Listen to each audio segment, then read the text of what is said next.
चुनाव आयोग आज शाम करेगा एक अहम प्रेस कॉन्फ्रेंस, जिसमें पूरे देश में एसआईआर की घोषणा हो सकती है। देश भर में एसआईआर का ऐलान कर सकता है चुनाव आयोग।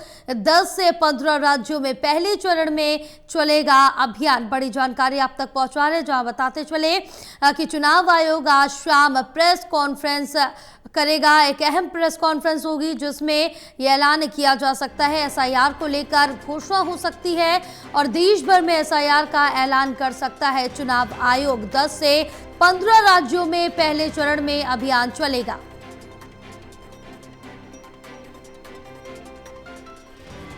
तो बड़ी जानकारी आप तक पहुंचा रहे हैं, जहां बताते चले कि चुनाव आयोग आज शाम एक अहम प्रेस कॉन्फ्रेंस करेगा, जिसमें पूरे देश में एसआईआर की घोषणा हो सकती है। देश भर में एसआईआर का ऐलान कर सकता है चुनाव आयोग। 10 से 15 राज्यों में पहले चरण में यह अभियान चलेगा।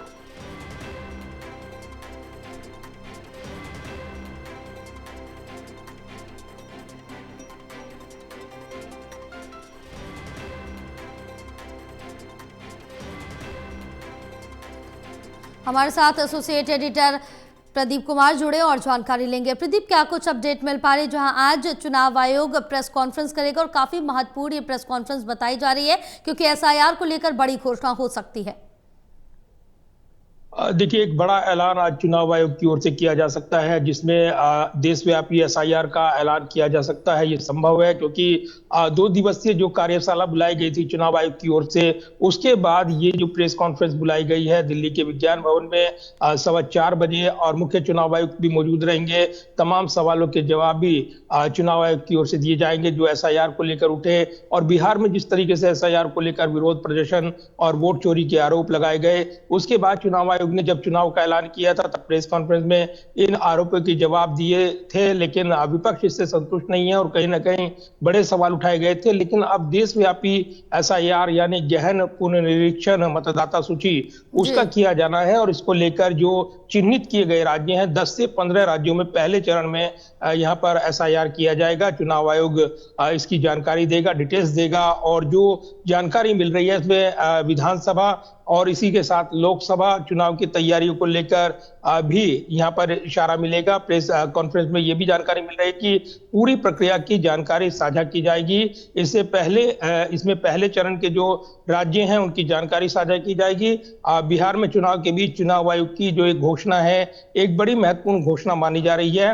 लिहाजा एसआईआर के उद्देश्य को लेकर अगर देखिए, जिस तरीके से चुनाव आयोग ने कहा था कि इसमें विशेष गहन पुनर्निरीक्षण जो उद्देश्य है, मतदाता सूची में जो सुधार करना है और इसके नए मतदाताओं का समावेशन करना है, उनके नामों की जांच, पुराने मतदाताओं की पुष्टि और आवश्यक संशोधन इसमें शामिल हैं। मृत जो लोग हैं उनके वोट बने हुए हैं, उनको हटाना है, और इसलिए तमाम संशोधन ये किए गए हैं। और पिछले दिनों जब बिहार की सूची का संशोधन किया गया था, उसमें काफी जो लिस्ट में शामिल मतदाता थे जिनका सुधार किया गया था, उसके बाद काफी इसमें बाहर हो गए थे, और उसके बाद एक बड़ा राजनीतिक सवाल भी खड़ा हुआ, लेकिन उस पर चुनौती नहीं दी गई और चुनाव आयोग ने ये जानकारी दी कि कोई आपत्ति, इस पर जो भी आपत्तियां मिली उनका सुधार किया गया, लेकिन बहुत बड़ी तादाद में आपत्तियां दर्ज नहीं हुई। और ये बताती हैं कि मतदाता पुनरीक्षण को लेकर जो एसआईआर प्रक्रिया है वो कितनी सटीक रही है। इसको लेकर सवाल उठ रहे हैं, लेकिन अब देशव्यापी इसमें एसआईआर की व्यवस्था की जा रही है। और पिछले